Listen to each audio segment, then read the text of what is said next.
جزاکم اللہ خیر حضرت کو میرے خیر کا تو حضرت خیر ماشاءاللہ حضرت خیر نہ تشریف کو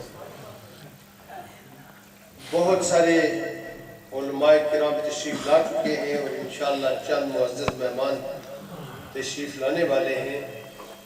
ہم آج کی تقاریر کا آغاز کرتے ہیں حضرت مولانا مفتی حفظ الرحمان بنوری صاحب کی طرف سے. حضرت مولانا مفتی حفظ الرحمان بنوری صاحب.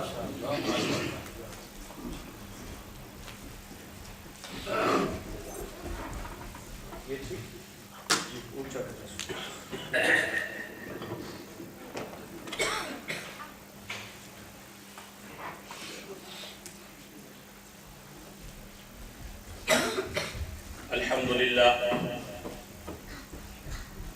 الحمد لله وحده والصلاة والسلام على من لا نبي بعده.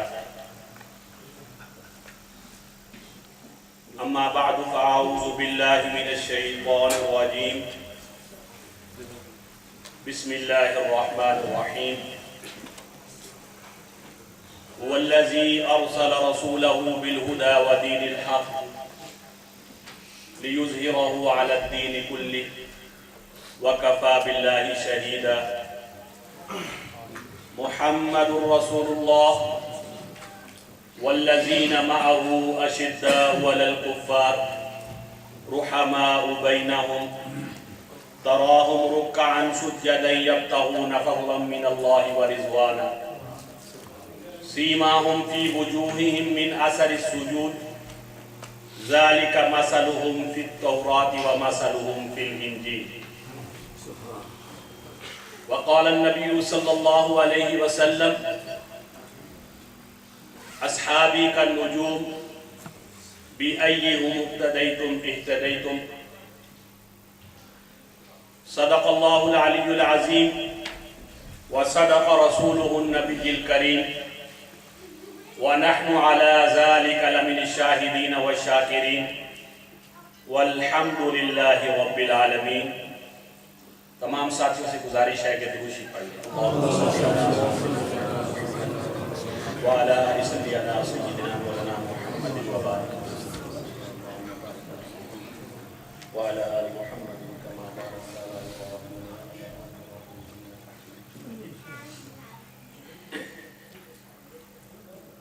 میں سب سے پہلے تو اس پروگرام کے اسٹیج سیکرٹری قریشی صاحب کا شکریہ ادا کرتا ہوں کہ بار بار آنے کی برکت سے انہوں نے کچھ وقت جو ہے ہمارے لیے بڑھا دیا ہے. اللہ ان کو جزائے خیر عطا فرما دے. اور اسٹیج پر بیٹھے ہوئے میرے معزز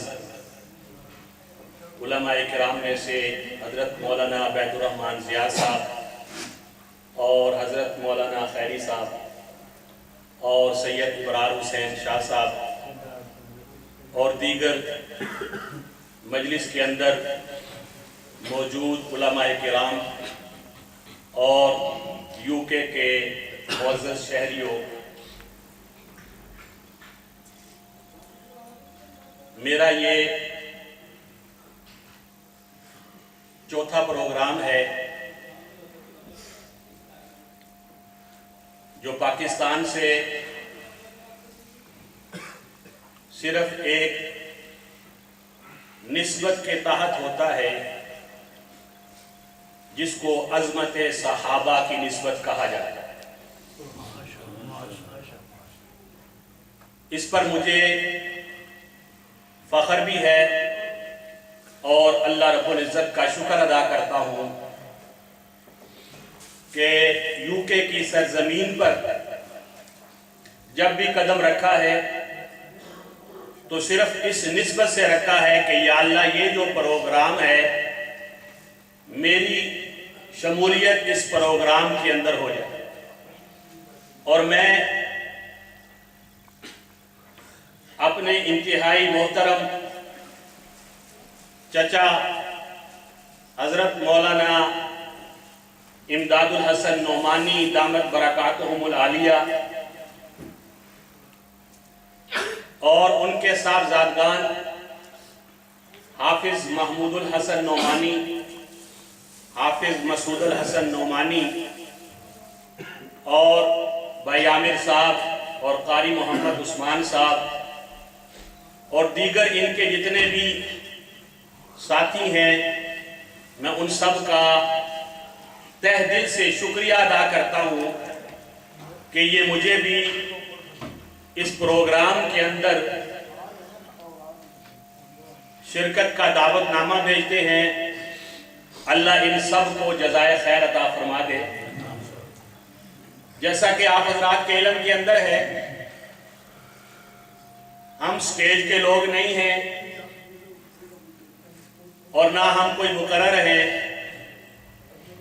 ہمارا تعلق ایک ایسی جماعت کے ساتھ ہے جس کو لوگ تبلیغی جماعت کہتے ہیں، یا وہ خاموش لوگوں کی، گونگے لوگوں کی جماعت ہے۔ اور الحمدللہ وہ جماعت پوری دنیا کے اندر کام کر رہی ہے، کیونکہ عنوان ہے عظمت صحابہ رضوان اللہ تعالی علیہم اجمعین۔ اور یہ بات پکی ہے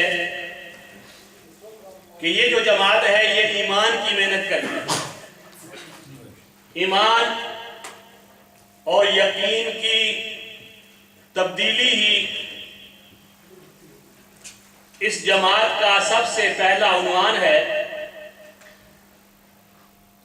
اور سرکار دو عالم صلی اللہ علیہ وسلم کی محبت، سرکار دو عالم صلی اللہ علیہ وسلم کے طریقوں اور اداؤں کو اپنانا، یہ اس جماعت کا شعار ہے۔ لیکن میں آپ کو یہ بات بتا دینا چاہتا ہوں کہ صحابہ رضوان اللہ تعالی علیہم اجمعین ہی وہ پاکیزہ ہستیاں ہیں، وہ پاکیزہ نفوس ہیں کہ جن کے تذکرے سے، جن کے کمالات کو بیان کرنے سے ایمان کے اندر قوت اور تازگی پیدا ہوتی ہے۔ اور تمام علماء کرام اس بات پہ متفق ہیں کہ صحابہ رضوان اللہ تعالی علیہم اجمعین کے کمالات کے تذکروں کے بغیر، صحابہ رضوان اللہ تعالی علیہم اجمعین کی یاد کے بغیر کسی بھی طریقے کے ساتھ ایمان کے اندر نہ قوت پیدا ہو سکتی ہے، نہ تازگی پیدا ہو سکتی ہے۔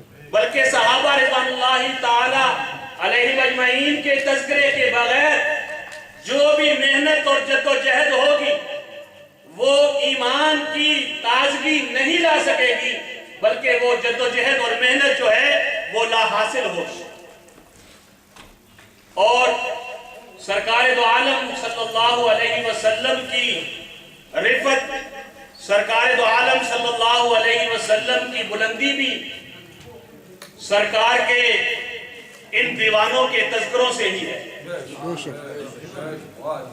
اگر ان دیوانوں کا تذکرہ نہ ہو، اگر ان دیوانوں کی بات نہ کی جائے تو سرکار دو عالم صلی اللہ علیہ وسلم کی رفت، سرکار دو عالم صلی اللہ علیہ وسلم کی عظمت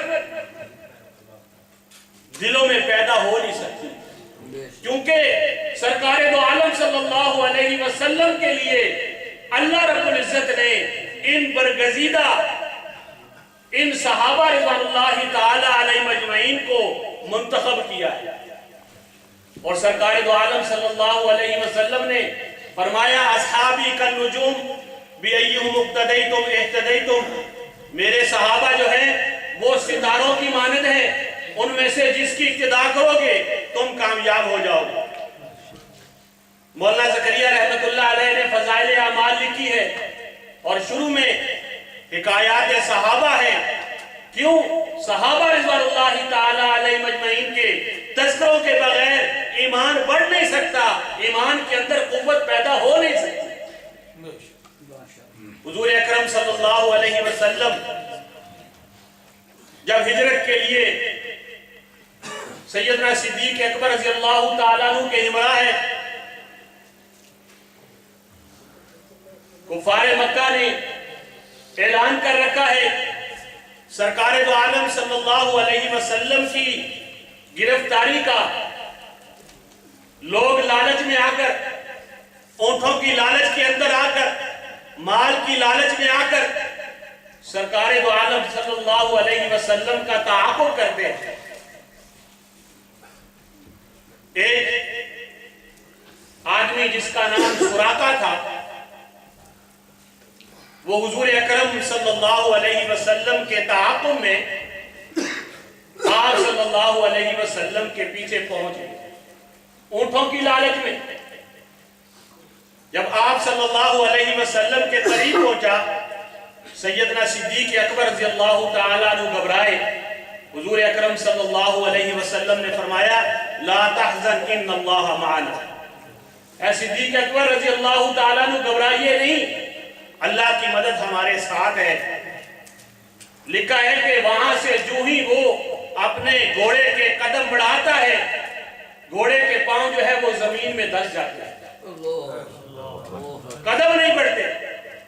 وہ جب ارادہ ملتوی کرتا ہے تو گھوڑے کے قدم جو ہے اس زمین سے نکل آتے ہیں، لیکن جب وہ اپنا ناپاک ارادہ دوبارہ کرتا ہے تو گھوڑے کے پاؤں جو ہے وہ دھس جاتے ہیں۔ وہ سمجھ جاتا ہے کہ یہ برگزیدہ ہستیاں ہیں۔ وہ اپنا ارادہ بھی بتلاتا ہے کہ میں اس نیت سے آیا۔ سرکار دو عالم صلی اللہ علیہ وسلم اس کی پوری بات سن لیتے ہیں تو حضور اکرم صلی اللہ علیہ وسلم اس کو کہتے ہیں کہ اے سراقہ، تو نے اپنی نیت کو بدل لیا ہے، لیکن میں تجھے خوشخبری سناتا ہوں۔ کیا خوشخبری ہے؟ کہ اے سراقہ، تمہیں کسرا کے کنگن پہنائے جائیں گے، تمہیں کسرا کے کنگن دیے جائیں گے۔ بات گزر گئی، سرکار دو عالم صلی اللہ علیہ وسلم مدینہ میں ہجرت فرما گئے۔ مدینہ کے اندر وہ پاکیزہ سرزمین، وہ پاکیزہ نظام قائم کیا۔ صدیق اکبر رضی اللہ تعالیٰ عنہ کو اپنا جانشین بنایا۔ اب دیکھے سرکار دو عالم صلی اللہ علیہ وسلم نے ایک بات اس وقت کہی جب آپ ہجرت کر رہے تھے، لیکن ابھی وہ بات پوری نہیں ہوئی ہے کہ سیدنا صدیق اکبر رضی اللہ تعالیٰ عنہ بھی دنیا سے چلے جاتے ہیں۔ تاریخ سے پوچھئے کہ کسرا کس زمانے میں فتح ہوا تھا اور کسرا کو فتح کرنے والا وہ کون سا صحابی تھا؟ وہ سیدنا عمر رضی اللہ تعالیٰ عنہ ہے کہ جن کے ہاتھ پہ وہ کسرا فتح ہوا تھا۔ سرکار دو عالم صلی اللہ علیہ وسلم کی بشارت کہاں ہے؟ لیکن جب سیدنا عمر رضی اللہ تعالیٰ عنہ کے زمانے کے اندر کسرا فتح ہوا، مال غنیمت لایا گیا، حضرت عمر رضی اللہ تعالیٰ عنہ نے مال غنیمت پر نظر ڈالی۔ حضرت عمر رضی اللہ تعالیٰ عنہ نے کہا کہ ابھی مال غنیمت پورا نہیں آیا ہے، اور مال لایا گیا۔ اس کے اندر وہ کنگن تھے جو کسرا کے بادشاہ کے۔ سیدنا عمر رضی اللہ تعالیٰ عنہ نے، جیسے آپ لوگ بیٹھے ہوئے ہیں، اس وقت صحابہ تشریف فرما تھے، حضرت عمر رضی اللہ تعالیٰ عنہ نے اعلان کیا کہ تم میں کوئی سراقہ ہے؟ ایک صحابی کھڑے ہوتے ہیں، روایات میں لکھتے ہیں کہ ان کی بھویں جو ہے ان کی آنکھوں کے آگے آ چکی تھی، اتنے بوڑھے ہو چکے تھے۔ سیدنا عمر رضی اللہ تعالیٰ عنہ نے وہ کنگن اٹھائے اور حضرت سراقہ رضی اللہ تعالیٰ عنہ کو وہ کنگن دیے اور فرمایا کہ حضور اکرم صلی اللہ علیہ وسلم نے آپ کو یہ بشارت دی تھی کہ اے سراقہ، تمہارے اس نیت اور اس عمل کی وجہ سے تمہیں کسرا کے کنگن دیے جائیں گے۔ میرے دوستوں میں یہ وہ صحابہ رضوان اللہ تعالی علیہ جن کے بارے میں غلط خیال رکھنے والے بھونکتے ہیں، اپنی زبانوں کو گندا کرتے ہیں، لیکن اللہ رب العزت نے ان کی گواہیاں قرآن مجید میں دی۔ کہتے ہیں کہ صحابہ رضوان اللہ تعالی علیہ مجمعین کی حضرت علی رضی اللہ تعالیٰ عنہ کے ساتھ لڑائیاں تھی، اور اللہ کا قرآن کیا کہتا ہے؟ فَأَلَّفَ بَيْنَ قُلُوبِهِمْ، اللہ نے تو ان کے دلوں کو جوڑا ہوا تھا۔ وہ تو قرآن کے بھی منکر ہیں اور سرکار دو عالم صلی اللہ علیہ وسلم کے بھی گستاخ ہیں۔ جو صحابہ رضوان اللہ تعالی علیہ مجمعین کی گستاخی کرتا ہے وہ اللہ کے قرآن کا بھی گستاخ ہے اور اللہ کے حبیب علیہ السلام کا بھی گستاخ ہے، کیونکہ صحابہ رضوان اللہ تعالی علیہ مجمعین کے ذریعے سے ہی میرے اور آپ کے ایمان کی تازگی ہے۔ اللہ تعالیٰ مجھے اپنے اس کہے پر اور آپ سب کو اس پر عمل کرنے کی توفیق عطا فرما دے۔ وما علینا الا البلاغ۔